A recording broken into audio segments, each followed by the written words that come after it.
Emotionally அவேராக இருக்கிறது ரிலேஷன்ஷிப்பில் ஒரு டிஃப்ரெண்ட்டான ஃபீலிங்கை கொடுக்கு.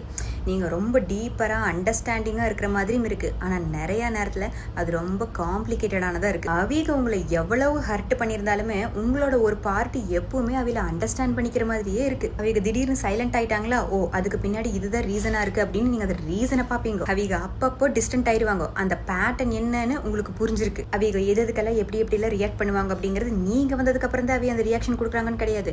தோன்று தொட்டு அவைய அதே ரியாக்ஷனை தான் கொடுத்துட்டு இருக்காங்க அப்படின்னு நீங்க புரிஞ்சுக்குவீங்க. இதெல்லாம் தான் அது இன்னும் டஃபா ஆக்கிட்டு இருக்குது. கண்ணை மூடிட்டு கோவப்படலாம் அப்படிங்கிற லக்ஸுரி உங்களுக்கு இருக்காது. சும்மா அவிகத மோசமானவியோ அப்படின்னு சொல்லிட்டு உங்களால மூவ் ஆன் ஆக முடியாது. ஏன்னா நீங்க அவிகளோட சாஃப்ட் சைடையும் பார்த்துருக்கீங்க. அவிக பேசுற வேர்ட்ஸுக்கு நடுவில் ஒளிஞ்சிருக்கிற பயம் உங்களுக்கு புரிஞ்சிருந்திருக்கு. அவிக எப்படி எக்ஸ்பிரஸ் பண்றதுன்னு தெரியாம மனசுக்குள்ள வச்சிருந்த லவ்வை நீங்க ஃபீல் பண்ணி இருந்திருப்பீங்க. அதனால அவிகளை ஹேட் பண்றதுக்கு பதிலா இந்த ஹர்ட்டையும் எம்பத்தையும் போட்டு ஒளப்பிட்டு உட்காந்துருப்பீங்க. அந்த நடந்த விஷயத்த மண்டையில போட்டு ரீப்ளே பண்ணிட்டே இருப்பீங்க. அதுல இருந்து அவிகளை எப்படி பிளேம் பண்ணலாங்கிறது கண்டுபிடிக்கிறதுக்கெல்லாம் இல்ல, ஏன் அவிக அப்படி பண்ணாங்க அப்படின்னு புரிஞ்சுக்கிறதுக்கு வேண்டியே ரீப்ளே பண்ணிட்டு இருப்பீங்க.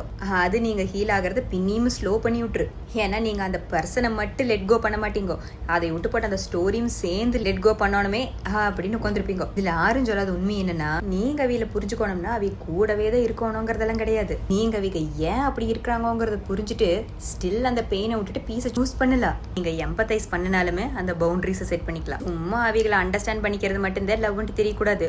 உங்களையும் நீங்க ப்ரொடெக்ட் பண்ணிக்கணும். இந்த எமோஷனலி இன்டெலிஜென்ட்டான விஷயம் நீங்க ஒன்று பண்ணணும்னு வைங்கோ, வாக்கவே பண்ணிருங்க. ஹார்ட்ல ஹேட்டை வச்சுட்டலோ, மைண்ட்ல கிளாரிட்டியை வச்சுட்டு. சரிலோ.